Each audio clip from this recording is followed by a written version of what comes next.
Citizens, it's that time. You are officially in Alert Zone. Welcome to The Alert Zone TV. I am Uncle James. I would love for you to become an active citizen of The Alert Zone. So what I need you to do is hit the subscribe button, hit the bell so you can be notified when we drop fire content. Give the video a like, share, definitely comment. So, got the Smith & Wesson SD9 BE, chambered in 9mm, clear for YouTube. Got the mag with it. Got my Platinango cup from Mexico. Shout out to everybody. Definitely got my Gabon on with the gallos. That's what they call the roosters in Spanish, for those of y'all. And got my cranberry juice. For those of you who know me, you know I don't drink alcoholic beverages. I don't have nothing against other people that do. I just choose not to drink them. So I got my cup of cranberry juice, my ice. I just got finished having me a nice workout with my daughter at the gym. And this video is dedicated to a request by Rose Ivory. Rose Ivory came over from High Alert TV, the old channel. And I had done a video that was requested. And so I was asked about a subject I brought up. And so I'm going to go ahead and address it. So I had did the video on the aftermath of a justifiable homicide or self-defense, and she kind of wanted me to go into detail about it, so I will. And I want to explain something to everybody, especially if you are new to the Second Amendment. The paperwork and getting cleared of self-defense is only the beginning. Period, point blank. You just starting the fight at that time. There is people that feel like 20, 30, 40 years, however long it takes them to get you, they're going to get you. Because you had no reason to shoot their loved one.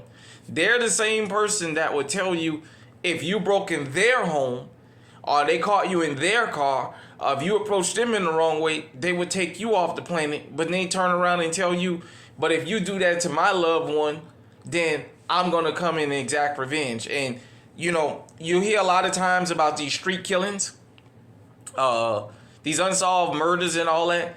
Let me explain something to everybody out there. If you didn't grow up around all that, I'm from the old New Orleans, so I'm 43 years old. I grew up uptown in Central City. Yeah, I was up there when the Hot Boys, the original Hot Boys, the gang, not the music group, when they was running wild. And I can name just so many other people up there. I ain't even going to get into that because this is not that kind of show. But nevertheless, one thing a lot of people may not know that didn't grow up around all that is a lot of those killings are retaliatory killings. It's not people just walking up just shooting random people all day long. For a long time, people asked me that when I started traveling outside of New Orleans when I was a little younger. And I had to explain to them because they said they felt like they could just be standing up minding their business and somebody would just come walk up to them and just shoot them and blow their head off. And it don't work like that. That's not how New Orleans works.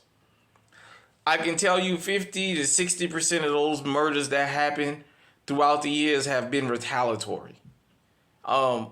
Because maybe somebody was getting robbed and defended themselves, and the friends of the perpetrator felt like, our family, you shouldn't have been allowed to defend yourself. So then they come back to you. Another thing, as I got older, I started noticing that people was doing, and it's something I guess in my generation we didn't do. They start attacking innocent people. Let me explain what I mean by that. Because my friend and a couple of his accomplices broke into your house and you took care of business. Now, since I can't get you, I know your brother lives on the other side of town.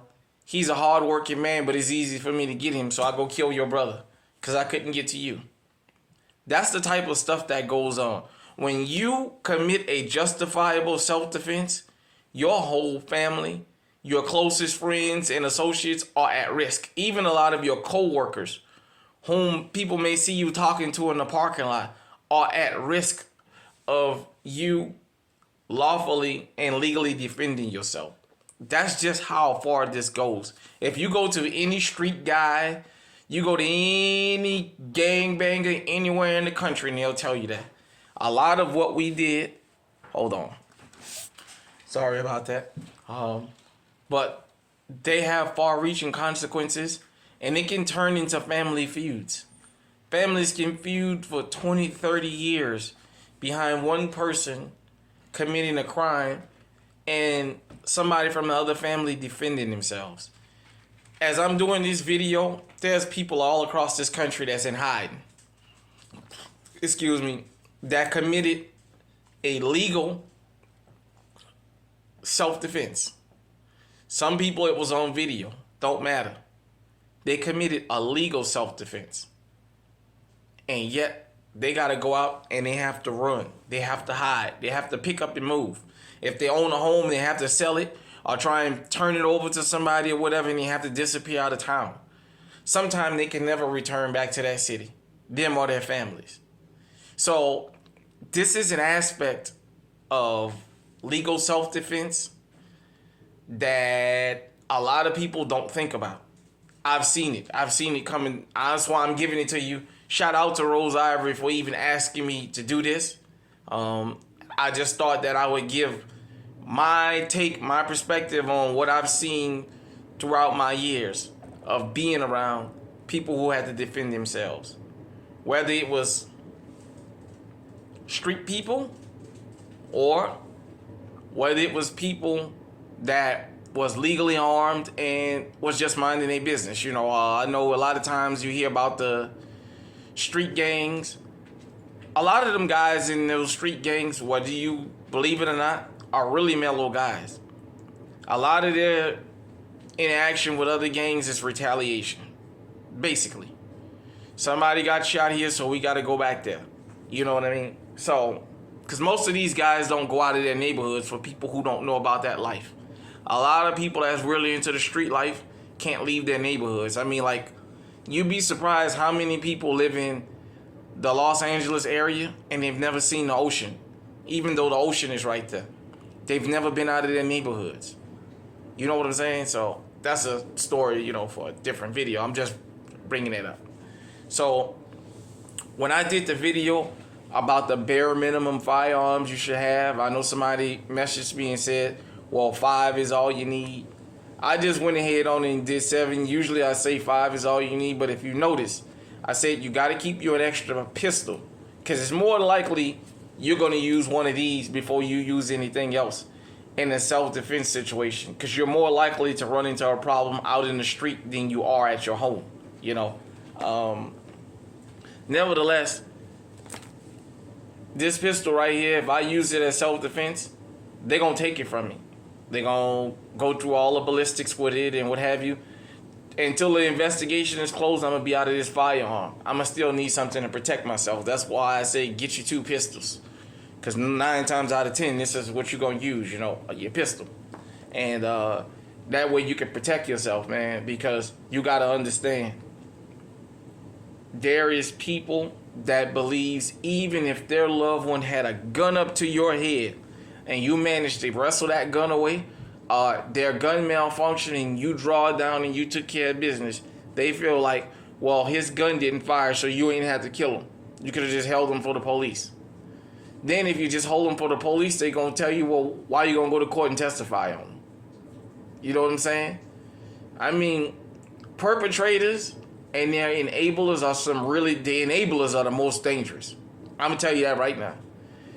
The enablers for criminals are the most dangerous, more than the criminals, because they're the ones who feed that criminal. They the one who egg those criminals on and tell them what they're doing is right.